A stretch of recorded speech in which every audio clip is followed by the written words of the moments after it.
مشرقی پاکستانیوں کو پہلی مرتبہ اندازہ ہوا کہ ہمارا اس ملک میں کوئی فیوچر نہیں ہوگا، جس کے بعد مشرقی پاکستان میں علیحدگی کی بنیاد رکھی گئی۔ ایوب خان، اچھا اس کے بعد ایوب خان کے مشیروں نے مشورہ دیا کہ اب آپ اتنے ذلیل و خوار ہو چکے ہیں، بہت بدنامی ہو رہی ہے، فاطمہ جناح کو ہرا کے لوگ بڑی نفرت کر رہے ہیں، تو اگر کشمیر پر کا حصہ اگر ہم انڈیا سے کچھ کھینچ لیں تو مقبولیت آ جائے گی، شہرت آ جائے گی، آپ کا وہ معاملہ۔ اب آپ دیکھیں غلطی کے بعد غلطی کیا ہو رہی ہے، اس نے اسٹریٹجی بنائی، ٹھیک ہے، یہ کارگل جو ہوا ہے یہ ناکام ابھی نہیں، یہ پہلا Kargil operation Gibraltar, operation Gibraltar کیا تھا گوگل کریں، اس کے بعد ایک تھا operation grand slam, grand slam Google کریں، یہ سب ایوب خان۔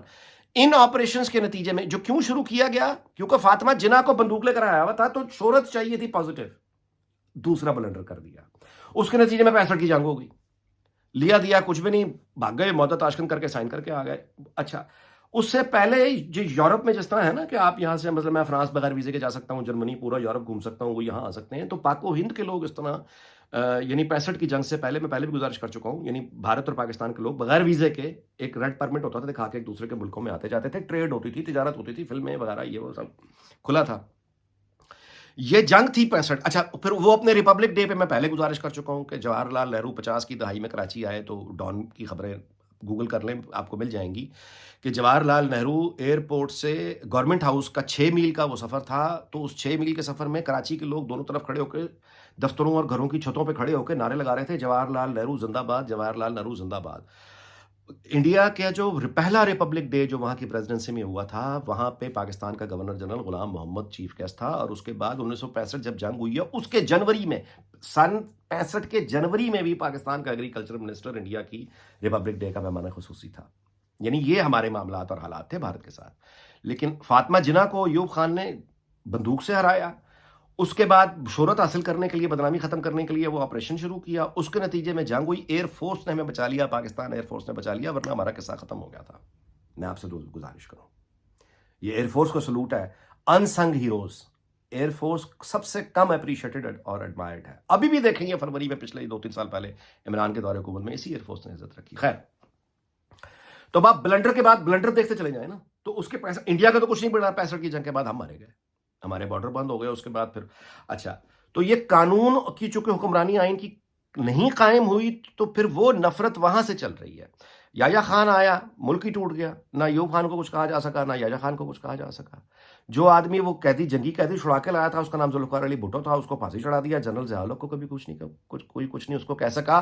اور جس آدمی نے ایٹمی دھماکے کر کے آئندہ شکست کو یعنی اس کا باب بند کر دیا کہ اب دفاع ناقابل تسخیر ہے، وہ آدمی کارگل کے بعد وہ بھی جیل میں پڑا ہوا تھا۔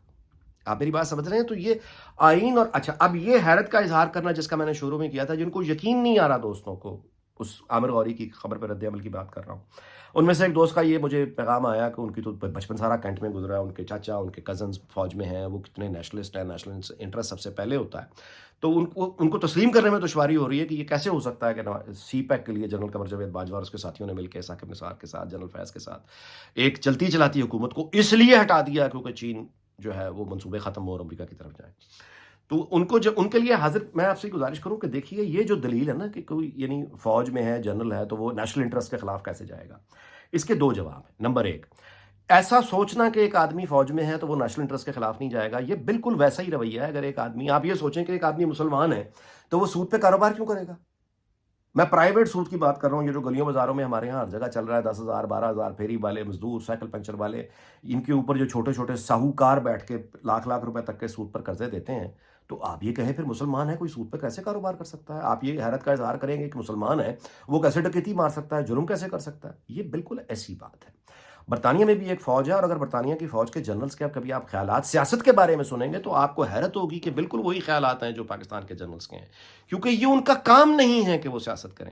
اگر یہاں کے جنرلز کو برطانیہ حوالے آپ کر دیں، 20-25 سال 30 سالوں میں یہ تیسری دنیا کا ملک بن جائے گا، کیونکہ ان کا کام نہیں ہے کہ وہ یہ کام کریں۔ تو یہ ہوا ہے، اس کو سمجھنے کی کوشش کریں۔ آئین اور قانون کی حکمرانی اس لیے ریاستوں کو بچاتی ہے، اس لیے یہ ضروری ہوتی ہے۔ اچھا جہاں باقی ساری سوسائٹی میں ظاہر ہے کرپشن آتی ہے، وہاں فوج بھی اس سے کیسے محفوظ رہے گی؟ میرے اپنے سگے چچا فوج میں، پاک فوج میں گئے اور شہید ہوئے۔ میرے بے پناہ یعنی اسکول کے دوست، میرے کالج کے دوست بعد میں فوج میں گئے، ساری زندگیوں کی مطلب دوستیاں ہیں، تعلق ہیں، محبت کے رشتے ہیں۔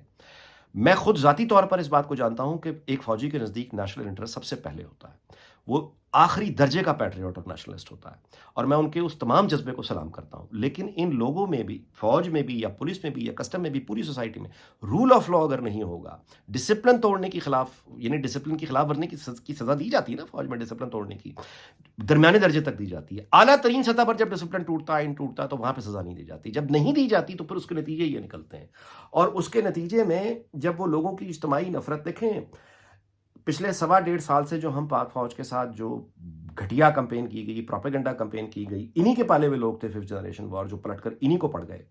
یہ جو ہم نے نظارے دیکھے ہیں، اور اس کے بعد وہ تمام کے تمام جھوٹ کے پلیٹ فارم، وہ نیو نیوز ہو، وہ ایئر وائی نیوز ہو، جن کے پلیٹ فارم سے خانہ جنگی کی اپیلیں کی گئیں، جن کے پلیٹ فارم سے قتال کی، دوسروں پر جھوٹے فتوے لگاتے ہیں. یہ اور یہ قذاب، اس نے جھوٹے فتوے لگائے کہ وہ توہین مذہب کی، اس کی زندگی کو خطرے میں ڈال دیا. وہ ابصار عالم ہو، اس کے اہل خانہ ہو، دوسرے لوگ ہوں جن کے نام لے کے یہ کام کیا گیا، وہ تمام اڈے ویسے کے ویسے چل رہے ہیں.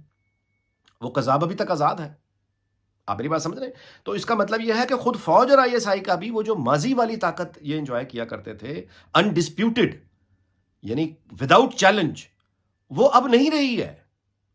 آبادی کا سائز ہو گیا ہے، بڑھ گیا ہے. دوسرا یہ سوشل میڈیا نے دنیا تبدیل کر دی ہے. اور پیچھے یہ کہ چونکہ کارکردگی یہ ہے، ایوب خان، یحییٰ خان، جنرل ضیاء الحق، جنرل پرویز مشرف، یہ کارکردگی ہے.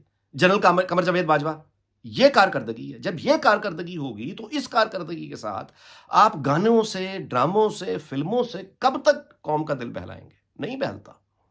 بھوک آتی ہے لوگوں کی کمٹمنٹ. تو اب وہ، میں آپ سے گزارش یہ کر رہا ہوں کہ اب اس مسلسل یہ جو تاریخ ہے اس کی وجہ سے 9 مئی ہوا ہے، اور 75-74 سال لگے ہیں یہ دن آنے میں. مغربی پاکستان میں جو ہم نے افسوسناک مناظر دیکھے ہیں، 74-75 سال لگے ہیں. خدا کے واسطے اس بات کو سمجھیں کہ اللہ نہ کرے میرے منہ میں خاک، اگلی دفعہ اگر ایسا کوئی حملہ ہوا تو 75 سال نہیں لگیں گے. ممکن ہے 75 مہینے، 75 ہفتے کے اندر یہ دوبارہ کام نہ ہو جائے. ہمیں سیکھنا ہوگا، اور نفرت کوئی علاج نہیں ہے، کوئی علاج نہیں ہے. ماضی اس لیے نہیں ہوتا کہ ہم ماضی کو اٹھا کے آج کے لوگوں کو، مطلب ہے وہ یعنی اپنی تنقید کا نشانہ بنائیں. ماضی کا ذکر کرنا ہوتا ہے کہ ہم اس سے سبق سیکھیں.